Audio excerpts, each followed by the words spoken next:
નમસ્કાર દોસ્તો, સ્વાગત છે તમારું તમારી પોતાની YouTube channel GK by M K sir Gujarati GK પર। આજે આપણે આ વિડીયોમાં 29 ડિસેમ્બર 2025ના 15 મોસ્ટ એમપી ટોપિકને ડિટેલમાં કવર કરીશું, એ પણ ખૂબ જ ઝડપથી। તો પૂરો વિડીયો બહુ જ ધ્યાનથી જોજો। મિત્રો, ગઈકાલે હતો સુપર સન્ડેનો ક્લાસ, જેમાં આપણે પાછલા અઠવાડિયાના 50 મોસ્ટ એમપી પ્રશ્નોને રિવિઝન કર્યા હતા। તો જો તમે તે વિડીયો ના જોયો તો તેની લિંક ડિસ્ક્રિપ્શનમાં છે, તેને જરૂરથી જોઈ લેજો।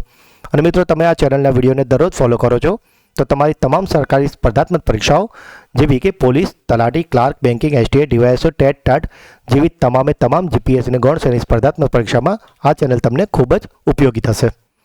તો જો હજુ સુધી ચેનલને સબસ્ક્રાઇબ ના કરી હોય તો અત્યારે જ કરી લેજો। મિત્રો, તો હવે આપણે શનિવારના જે 15 પ્રશ્નો હતા એના ફટાફટ એક રિવિઝન કરી લઈએ। શનિવારનો પહેલો પ્રશ્ન હતો, વીર બાલ દિવસ કઈ તારીખે મનાવવામાં આવે છે? તો મિત્રો, આજે વીર બાલ દિવસ છે તે મનાવાય છે 26 ડિસેમ્બરના રોજ। દેશનો સૌથી જૂનો હિન્દુસ્તાની શાસ્ત્રીય સંગીત ઉત્સવ શ્રી બાબા હરિવલ્લભ સંગીત સંમેલન કયા રાજ્યમાં આયોજિત થયો છે? તો મિત્રો, આજે સૌથી જૂનો સંગીત મહોત્સવ બાબા હરિવલ્લભ સંગીત સંમેલન છે તે યોજાયો હતો પંજાબમાં। મોદી યુગમાં ભારતનું આર્થિક સશક્તિકરણ નામક પુસ્તકના લેખક કોણ છે? તો મિત્રો, આજે પુસ્તક છે મોદી યુગમાં ભારતનું આર્થિક સશક્તિકરણ, તેને લખ્યું છે ડૉક્ટર સિકંદર કુમારે। 2025થી 2029 માટે બેડમિન્ટન વર્લ્ડ ફેડરેશન એથ્લેટ કમિશનની નવી અધ્યક્ષ તરીકે કોણ પસંદ થયા છે? તો મિત્રો, આજે બેડમિન્ટન વર્લ્ડ ફેડરેશન એથ્લેટિક્સ કમિશનના 2025થી 2029 માટે અધ્યક્ષ બની ગયા છે પીવી સિંધુ। પ્રધાનમંત્રી નરેન્દ્ર મોદીએ રાષ્ટ્રીય પ્રેરણા સ્થળનું ઉદ્ઘાટન કયા શહેરમાં કર્યું છે? તો મિત્રો, આજે રાષ્ટ્રીય પ્રેરણા સ્થળ છે તેનું ઉદ્ઘાટન કરાયું છે ઉત્તર પ્રદેશના લખનઉ ખાતે। તાજેતરમાં સંથાલી ભાષામાં ભારતનું બંધારણ કોણે પ્રકાશિત કર્યું છે? તો સંથાલી ભાષામાં ભારતનું બંધારણ પ્રસિદ્ધ કરાયું છે રાષ્ટ્રપતિ દ્રૌપદી મુર્મુ દ્વારા। ભારતની સૌથી મોટી વર્તુળાકાર પથ્થરની ભૂલભુલૈયા કયા જિલ્લામાં શોધાઈ છે? તો મિત્રો, આજે ભૂલભુલૈયા છે પથ્થરની તે શોધાઈ છે મહારાષ્ટ્રના સોલાપુર જિલ્લામાં। તાજેતરમાં કઈ સરકારે બારાપુત્ર ઐતિહાસિક ગ્રામ યોજનાને મંજૂરી આપી છે? તો મિત્રો, આ બારાપુત્ર ઐતિહાસિક ગ્રામ યોજના શરૂ કરાઈ છે ઓડિશામાં। ખેલો ઇન્ડિયા જનજાતીય ખેલોના સત્તાવાર રીતે શુભંકર એટલે કે મેસ્કોટનું નામ શું છે? તો મિત્રો, ખેલો ઇન્ડિયા જનજાતીય ખેલોનું સત્તાવાર મેસ્કોટ એટલે કે શુભંકર છે મોરવીર। ભારતના પ્રથમ ગ્રીન ટાઉન તરીકે કોને પ્રમાણિત કરવામાં આવ્યું છે? તો મિત્રો, ભારતનું પ્રથમ ગ્રીન ટાઉન બની ગયું છે ગુજરાતનું મોઢેરા। રેલ વિકાસ નિગમ લિમિટેડના નવા અધ્યક્ષ અને મેનેજિંગ ડિરેક્ટર તરીકે કોની નિમણૂક કરવામાં આવી છે? તો મિત્રો, રેલ વિકાસ નિગમ લિમિટેડના નવા અધ્યક્ષ બની ગયા છે સલીમ અહેમદ। HAL એટલે કે હિન્દુસ્તાન એરોનોટિક્સ લિમિટેડે તાજેતરમાં કયા દેશની સેફ્રન ઇલેક્ટ્રોનિક્સ કંપની સાથે કરાર કર્યા છે? તો મિત્રો, આજે સેફ્રન ઇલેક્ટ્રોનિક્સ છે તે છે ફ્રાન્સની। વિશ્વનું સૌથી મોટું ખુલ્લું થિયેટર ધનુયાત્રા ભારતના કયા રાજ્યમાં આયોજિત થાય છે? તો મિત્રો, તમારે યાદ રાખવાનું છે કે આ ધનુયાત્રાનું આયોજન થાય છે ઓડિશામાં। શૂન્ય કચરો એટલે કે ઝીરો વેસ્ટ મોડેલ પર આધારિત ભારતનું પ્રથમ આધુનિક કચરા પાર્ક ક્યાં સ્થાપિત થઈ રહ્યું છે? તો મિત્રો, આજે ઝીરો વેસ્ટ પર આધારિત જે કચરા પાર્ક છે તે બનાવાઈ રહ્યું છે દિલ્હીમાં। કયા દેશે વર્ષ 2036 સુધીમાં ચંદ્ર પર પરમાણુ ઉર્જા પ્લાન્ટ સ્થાપિત કરવાની જાહેરાત કરી છે? તો મિત્રો, પરમાણુ ઉર્જા પ્લાન્ટ 2036 સુધીમાં સ્થાપવાની જાહેરાત કરી દીધી છે રશિયાએ। મિત્રો, આ છે શનિવારના પ્રશ્નો કે જેને આપણે એ વિડીયોમાં ખૂબ જ ડિટેલમાં કવર કર્યા હતા। જો તમે તેને વિડીયો ના જોયો હોય તો તેની લિંક ડિસ્ક્રિપ્શનમાં છે, તેને જરૂરથી જોઈ લેજો। અને તેની PDF આપણી ટેલિગ્રામ ચેનલ પર છે, તેને તમે જરૂરથી જોઈન કરી લેજો। અને મિત્રો, ફરીથી કહું છું, ગઈકાલે રવિવારે આપણે સુપર સન્ડે ક્લાસમાં ગયા અઠવાડિયાના 50 મોસ્ટ એમપી પ્રશ્નોનું રિવિઝન કરાયું છે, તો તે વિડીયોને પણ ખાસ અચૂક જોઈ લેજો। તો ચાલીએ સ્ટાર્ટ કરીએ છીએ આજના પ્રશ્નો। મુખ્ય સચિવોની 5મી રાષ્ટ્રીય પરિષદની અધ્યક્ષતા કોણ કરશે? તો મિત્રો, આજે મુખ્ય સચિવોની 5મી રાષ્ટ્રીય પરિષદ યોજાઈ છે, તેની અધ્યક્ષતા કરશે વડાપ્રધાન નરેન્દ્ર મોદી।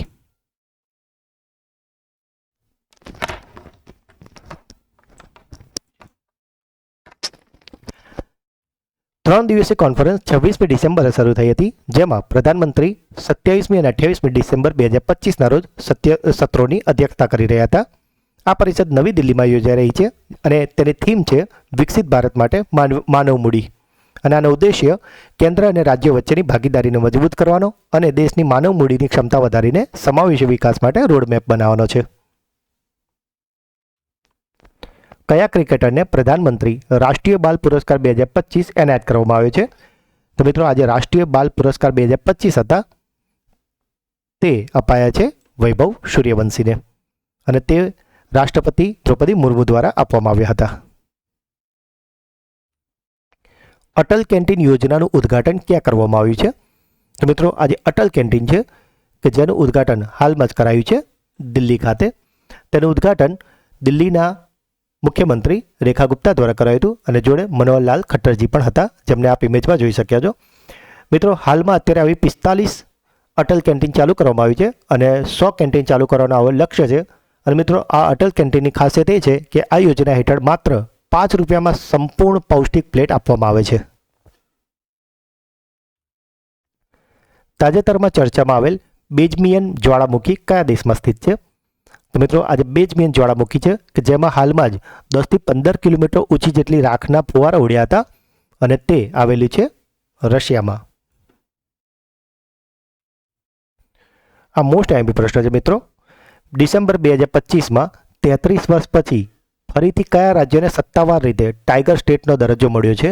તો મિત્રો આપણા માટે સારી બાબત છે કે આ ટાઈગર સ્ટેટનો દરજ્જો મળી ગયો છે આપણા રાજ્ય ગુજરાતને. ગુજરાત હવે એવું રાજ્ય છે કે જ્યાં વાઘ, સિંહ અને દીપડો ત્રણેય જોવા મળે છે. કઈ પરમાણુ સંચાલિત સબમરીનને તાજેતરમાં મધ્યમ અંતરની બેલેસ્ટિક મિસાઇલ K4નું સફળતાપૂર્વક પરીક્ષણ કર્યું છે? તો મિત્રો આજે K4નું સફળતાપૂર્વક પરીક્ષણ છે તે કર્યું છે INS અરિગાટે. ઓડિશાના પ્રથમ મહિલા મુખ્ય સચિવ તરીકે કોની નિમણૂક કરવામાં આવી છે? તો મિત્રો ઓડિશાના જે પ્રથમ મહિલા મુખ્ય સચિવ છે તે બની ગયા છે અનુ ગર્ગ કે જેઓ એક IAS અધિકારી છે. તાજેતરમાં જ વર્લ્ડ રેકોર્ડ ઓફ ઇન્ડિયાએ સાન્તાક્લોઝને વિશ્વના સૌથી મોટા સફરજન અને રેતીનામાંથી કોણે બનાવ્યો છે? તો મિત્રો આપ જે ઇમેજમાં જોઈ રહ્યા છો ને, આ જે સાન્તાક્લોઝ છે જે રેતી અને સફરજનથી બનાવાયો છે અને આને બનાવ્યો છે સુદર્શન પટનાયકજીએ, જેના કારણે તેમને વર્લ્ડ રેકોર્ડ બુક ઓફ ઇન્ડિયામાં તેમનું નામ લખાયું છે. પદ્મશ્રી પુરસ્કાર વિજેતા સુદર્શન પટનાયકે ઓડિશાના પુરી બીચ પર આ વિશાળ નેટ આર્ટવર્કનું આયોજન કર્યું છે. તેને બનાવવા માટે મોટી માત્રામાં રેતી અને લગભગ 2.5 ટન એટલે કે 2500 કિલોગ્રામ સફરજનનો ઉપયોગ કરવામાં આવ્યો છે. સાન્તાક્લોઝની આ પ્રતિમા લગભગ 30 ફૂટ ઊંચી અને 60 ફૂટ પહોળી છે અને તેની થીમ હતી સ્વચ્છ ભારત ગ્રીન ઇન્ડિયાના સંદેશ સાથે તેને બનાવવામાં આવી છે. મિત્રો આ પ્રશ્નમાંથી આઈએમપી આપના માટે એટલી વસ્તુ છે કે તેને કોણે બનાવી છે? તો સુદર્શન પટનાયકે. એ ક્યાં બનાવાઈ છે? તો ઓડિશાના પુરી બીચ ખાતે. અને તેની સાઇઝ શું છે? તો તેની સાઇઝ છે લગભગ 30 ફૂટ ઊંચી અને 60 ફૂટ પહોળી. તાજેતરમાં ગ્લોબલ ચેસ લીગ 2025નું ટાઇટલ કોણે જીત્યું છે? તો મિત્રો આજે ગ્લોબલ ચેસ લીગ 2025 છે તેણે જીતી લીધી છે અનીશ ગિરી અને આર પ્રજ્ઞાનંદાએ. માટે આપણો જવાબ આવશે ઉપરોક્ત બંને. વર્ષ 2025માં શહીદ ઉધમસિંહની કઈ જન્મજયંતિ ઉજવવામાં આવી છે? તો મિત્રો ઉધમસિંહજી કે જેમણે જલિયાવાલા બાગનો બદલો લીધો હતો એ રીતે જાણીતા છે અને આ ઉધમસિંહજીની અત્યારે હાલમાં જ ઉજવવામાં આવી છે 126મી જન્મજયંતિ. કઈ રાજ્ય સરકારે તાજેતરમાં તેની તમામ સરકારી શાળાઓમાં સમાચાર પત્રો વાંચવા ફરજિયાત બનાવ્યા છે? તો મિત્રો આજે તમામ સરકારી શાળાઓમાં બાળકોને સમાચાર પત્રો ફરજિયાત વાંચવાનું જે જાહેરાત કરી છે તે દેશ છે ઉત્તર પ્રદેશ. અને આનો ઉદ્દેશ્ય છે કે બાળકો અત્યારથી જ કોમ્પિટિટિવ એક્ઝામ માટે તૈયાર થાય અને સાથે જ તેઓ દેશ અને દુનિયાની ખબરોથી માહિતગાર પણ થાય. 21મી સદીમાં મેલબોર્ન ક્રિકેટ ગ્રાઉન્ડ પર 5 વિકેટ લેનારો ઇંગ્લેન્ડનો પ્રથમ બોલર કોણ બન્યો છે? મિત્રો આ ઇંગ્લેન્ડનો જે પ્લેયર છે કે જેણે 5 વિકેટ લીધી છે અને તેઓ છે જોન સ્ટંગ. જાન્યુઆરી 2026માં 40મી એશિયન વોટરફોલ સેન્સસ ક્યાં હાથ ધરવામાં આવશે? તો મિત્રો આજે 40મી એશિયન વોટરફોલ સેન્સ છે તે હાથ ધરવામાં આવશે કોરિંગા વન્યજીવ અભયારણ્ય કે જે આંધ્રપ્રદેશમાં આવેલી છે. કેન્દ્રીય ગૃહપ્રધાન અમિત શાહે ડિસેમ્બર 2025માં આતંકવાદ વિરોધી પરિષદ 2025નું ઉદ્ઘાટન ક્યાં કર્યું હતું? તો મિત્રો આજે આતંકવાદ વિરોધી પરિષદ 2025 છે તેનું ઉદ્ઘાટન કરાયું છે નવી દિલ્હી ખાતે. આ પરિષદ 26 અને 27 ડિસેમ્બર 2025 સુધી નવી દિલ્હીમાં આયોજિત થનારી છે. કયા દેશે જૈવ વિવિધતા પરિષદ COP17 એટલે કે COP17 માટે સત્તાવાર રીતે બટરફ્લાય લોગો રજૂ કર્યો છે? તો મિત્રો આપ જે ઇમેજમાં જોઈ રહ્યા છો આ છે એ બટરફ્લાય લોગો જેને લોન્ચ કર્યું છે આર્મેનિયા દેશે. તો મિત્રો આ હતા આજના 15 મોસ્ટ આઈએમપી પ્રશ્નો. હવે સમય છે તમારી બ્રેન બૂસ્ટર ટેસ્ટનો, જેના જવાબો તમારે કોમેન્ટ કરવાના છે. કયા ક્રિકેટરને પ્રધાનમંત્રી રાષ્ટ્રીય બાલ પુરસ્કાર 2025 એનાયત કરવામાં આવ્યો છે? ડિસેમ્બર 2025માં 33 વર્ષ પછી ફરીથી કયા રાજ્યને સત્તાવાર રીતે ટાઇગર સ્ટેટનો દરજ્જો મળ્યો છે? કઈ રાજ્ય સરકારે તાજેતરમાં તેની તમામ સરકારી શાળાઓમાં સમાચાર પત્રો વાંચવા ફરજિયાત બનાવ્યા છે? તો મિત્રો ત્રણેય પ્રશ્નોના જવાબ તમારે કોમેન્ટ કરવાના છે. આ વિડીયોની PDF તમને અમારી ટેલિગ્રામ ચેનલ પરથી મળી જશે અને આપને રિક્વેસ્ટ છે કે આ ચેનલના વિડીયોને દરરોજ જુઓ, જેથી કરીને તમે તમામ સરકારી સ્પર્ધાત્મક પરીક્ષાઓ અને તમામ GPS અને ગૌણસેવાની પરીક્ષાઓમાં આ ચેનલ તમને ખૂબ જ વધારે ફાયદો અપાવશે.